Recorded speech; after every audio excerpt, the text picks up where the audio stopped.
It's a winter wonderland. I'm gonna get some more intros because we're in December, holiday time, and I'll get more videos put together for all you watchers out there. My name is Vinnie. Close over here. David Wright, and I'm just excited because your videos are very similar to like blockbuster movies that come out. There's such a good lead up into that, and I heard that a couple of producers were seeking you out for new movies. Is this true? Oh wow. Okay. I know you guys are gonna come for the spectacular jokes. You came here for the market knowledge, the San Diego market knowledge, real estate.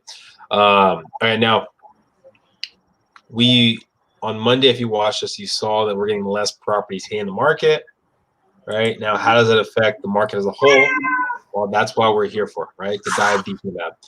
So let's just go into this, okay? So we're talking about under 3,000 properties currently active in San Diego County right now. All right, to give you a reference point, we were about 7,000 properties last July, or 2019 July. 3,000 properties, okay? Pending properties gone down a little bit. We're at 4,200, so that's trickling down to active properties. We have more pending properties than active properties, 3,000,007. In the active properties, 700 to under, we're talking about half. And then again, active detached, 700 under, we're talking about a third. So yes, the market is, not a lot of options going about relative to where it is. Rates are still really low. That's what's pushing everyone there. So the same story going through, pushing through. So what does that tell you? If you're thinking about selling your property, might want to look at selling it sooner or later. Less options out there. Now, if you're looking to buy a property, understand the micro markets, right? The market as a whole, as you can tell from this, right, active to pending, it's crazy, right? We have, if most of those pending properties sell, that puts us, at about 3 weeks of inventory, right? And if you look into the attached market, right, it's not as drastic, right? And then if you look at hyper markets in maybe downtown San Diego and areas like that, you're probably even talking even a more drastic of an area. So things to really look at when you're looking at purchase, understand the market as a whole, yet dive deeper into where you currently live. So, well, that's it. That's it. You want to get into rates? Well, let's jump into this. So for those of you out there who are wondering, everything's getting better. There's going to be this new vaccine. Economy's coming better. The reality of it is the jobs report came out this week.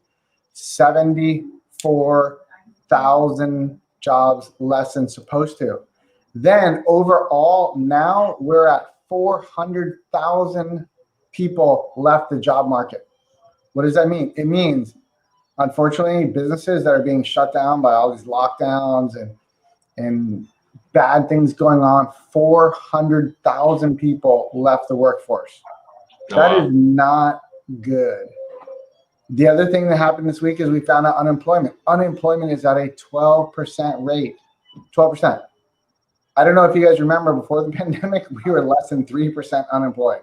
Yeah. That's kind of a problem. So why do I mention all this? Because rates are low, low, low because of this data.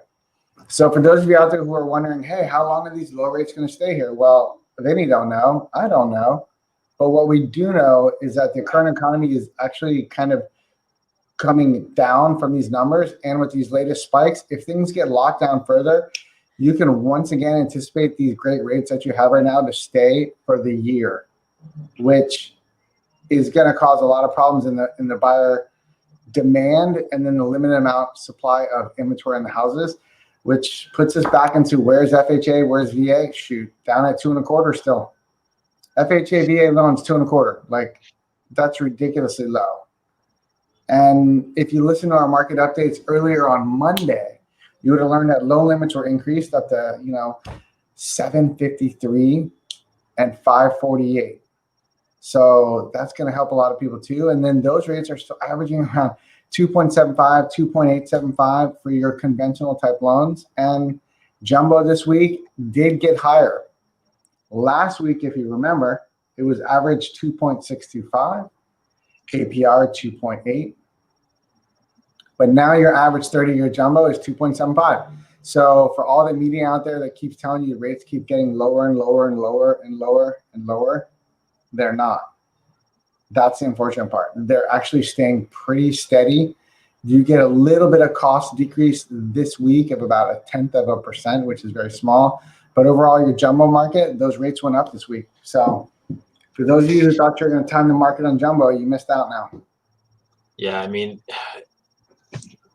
and I know there's a lot of numbers, a lot of information just throwing your direction right now. So if you're looking to purchase, just understand this thing is that give David a call, and he can kind of walk you through about what's going on with you, right? What's going on for your ability to refinance, for purchasing, whatever it might be.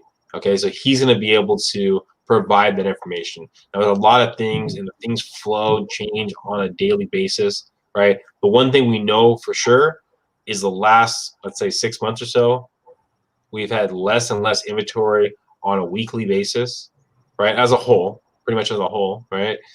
And with low rates, all right? It's going to fluctuate. It's going to go up. It's going to go down. All we can say is basically talk to myself or David, and we can kind of walk you through what's possible right now. Because if you Googled right now, basically what's going on in San Diego, and you start reading an article, you might see stuff from a month ago, right? But you have to know what's going on today. And then you got to remember this too. The rate that Dave is talking about, that rate doesn't actually get locked in until you actually get into escrow. I mean, there's a big misconception out there. Some people think that, okay, well, the rate's good right now. All this other lender's going to give me this rate right here. It doesn't get locked out when you actually get into escrow. So understanding what's possible for you is so critical in this current time. Yeah, it makes a big difference. We hear a lot of people out there, the advertisements that the rates just keep falling, or that somebody's promising to lock your rate before you have a property under contract. That's not happening. That comes at a cost.